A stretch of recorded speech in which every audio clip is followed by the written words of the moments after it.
Jangan pernah mengganggu singa yang sedang berzikir.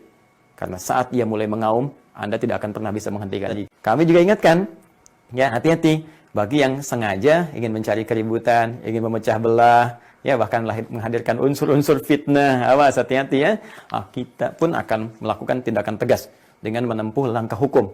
Ya hati-hati, kita sedang mengamalkan amanat konstitusi. Ya.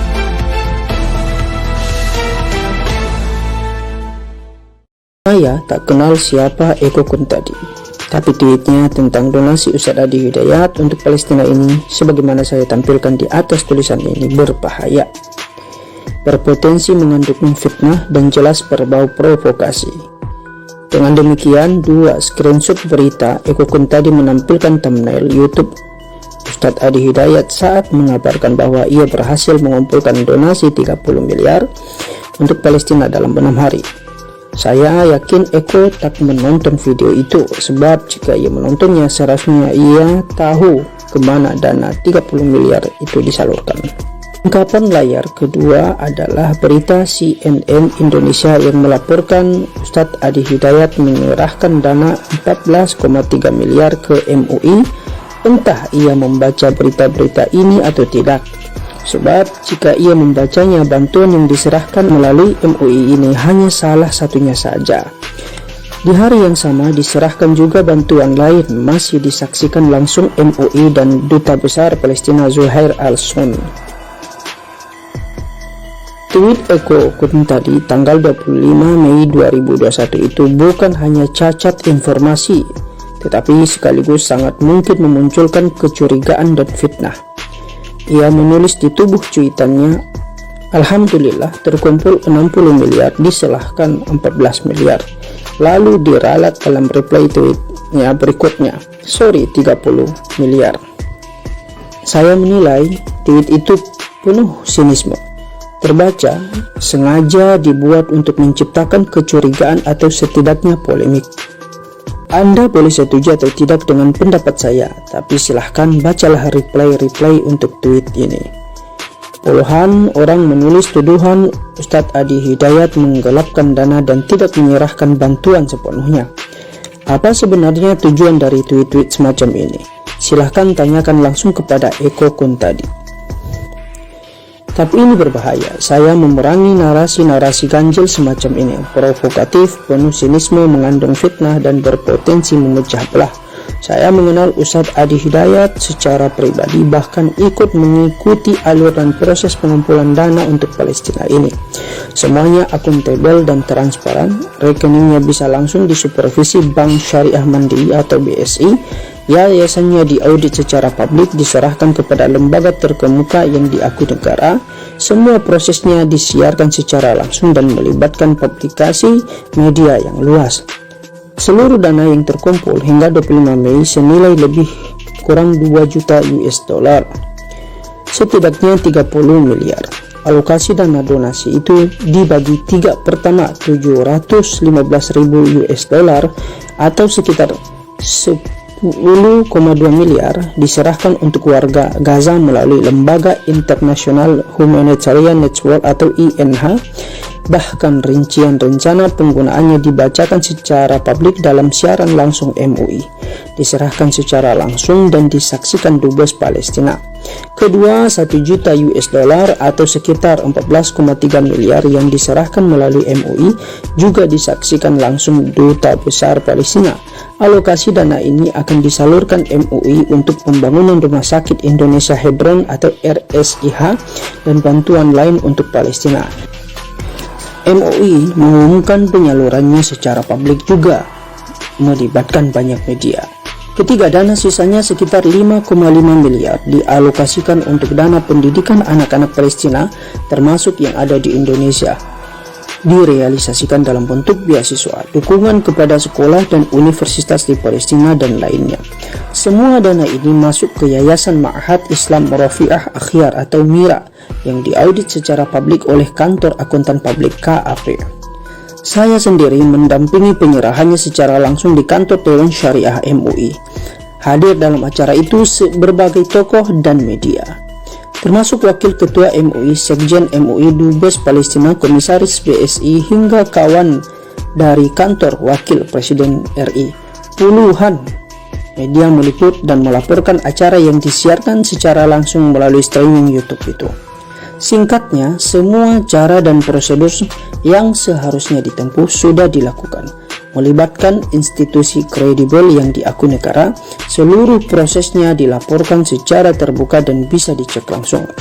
Akhir-akhir ini memang muncul fitnah pada Ustadz Hadi Hidayat dengan berbagai jenis, diiringi narasi nyinyir mengapa menyumbang atau berdonasi buat Palestina, padahal banyak orang di Indonesia juga membutuhkan. Yang jelas, orang-orang ini tak terima muncul solidaritas sebagian masyarakat Indonesia untuk Palestina. Hei, bukankah hak setiap orang untuk peduli dan bersolidaritas pada kaus apa saja yang relevan dengan mereka, tentu selama tak melanggar hukum nasional atau internasional. Kalau tak mau ikut menyumbang tak apa-apa, tapi jangan ribut dan ribut. Saya heran juga dengan Eko Kun tadi ini, mengapa ia seolah tak suka nyinyir dengan apa yang dilakukan Ustadz Hadi Hidayat untuk Palestina, juga tokoh-tokoh lainnya, karena ia menulis hal yang sejenis untuk yang lainnya. Apa sebenarnya yang diharapkan Eko Kun tadi? Polemik, perdebatan, kecurigaan publik, tuduhan, entahlah. Tapi apa yang ia lakukan sama sekali tak berdasar dan memperkeruh ruang percakapan publik. Saya tak kenal siapa Eko Kun tadi, tapi saya tahu apa batas yang bisa kita lakukan dan tidak, termasuk bagaimana mempersoalkannya. Jika perlu, saya juga akan diskusi dengan pihak-pihak tertentu untuk meminta pendapat. Kita juga bisa mengakses negara. Saya kira ini berbahaya, membuat resah. Mudah-mudahan ada klarifikasi dan bisa diselesaikan. Saya memang mengenal Ustadz Hadi Hidayat secara pribadi. Ia kakak kelas saya semasa di pondok dulu. Sejak dulu selalu saya mintai nasihatnya seperti kakak sendiri. Maka jika ada yang menyerang dan menuduhnya, pasti saya bela dan lawan. Tapi ini bukan soal Ustadz Hadi Hidayat saja. Ini sesuatu yang jauh lebih besar. Kita harus mengerjakan sesuatu untuk menghentikan tradisi membuat narasi buruk dan tidak bertanggung jawab di ruang publik. Kita harus berhenti mengikuti narasi-narasi buruk, melawan mereka yang doyan memicu konflik dan memecah belah. Mari bergerak.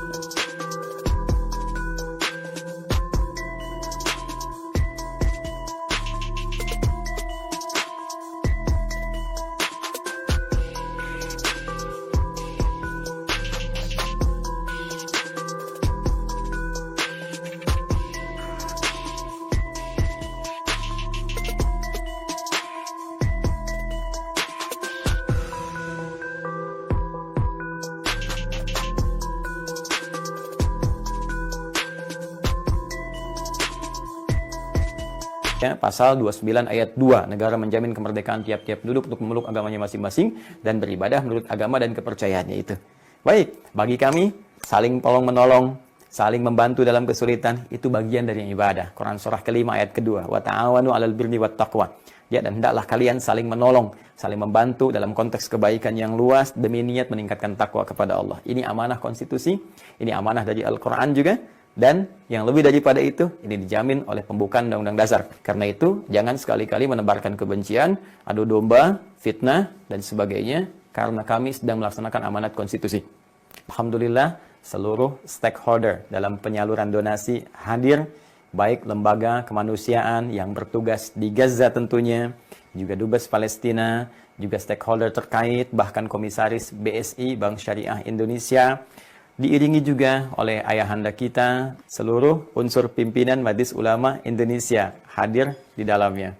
Baik, namun demikian, alhamdulillah semangat masyarakat Indonesia luar biasa tinggi, dan kami memohon maaf, kemarin itu sempat kita harus berhenti dulu untuk kita rekap, kita audit, kita publikasikan secara terbuka, sehingga dapat dengan clear, ya, bersih, diketahui masyarakat, terbuka, dan mengetahui bagaimana itu diterima dan disalurkan. Alhamdulillah, atas banyak masukan masyarakat, bahkan ada yang menyesalkan Ustadz kenapa ditutup, ya. Jadi mohon bersabar.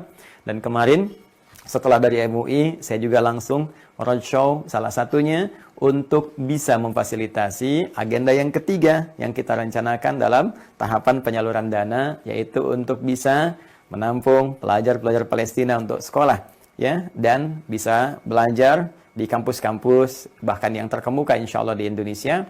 Jadi kami juga datang ke beberapa tempat berkomunikasi. Alhamdulillah responnya sangat baik.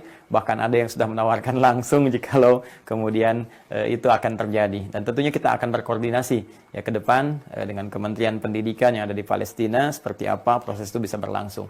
Tapi intinya saya mencoba memegang amanah dengan baik dan tanpa mengambil 1% pun. Ya, jadi insya Allah kita tidak memotong sedikit pun untuk disalurkan sepenuhnya demi kepentingan yang telah kita niatkan. Insya Allah.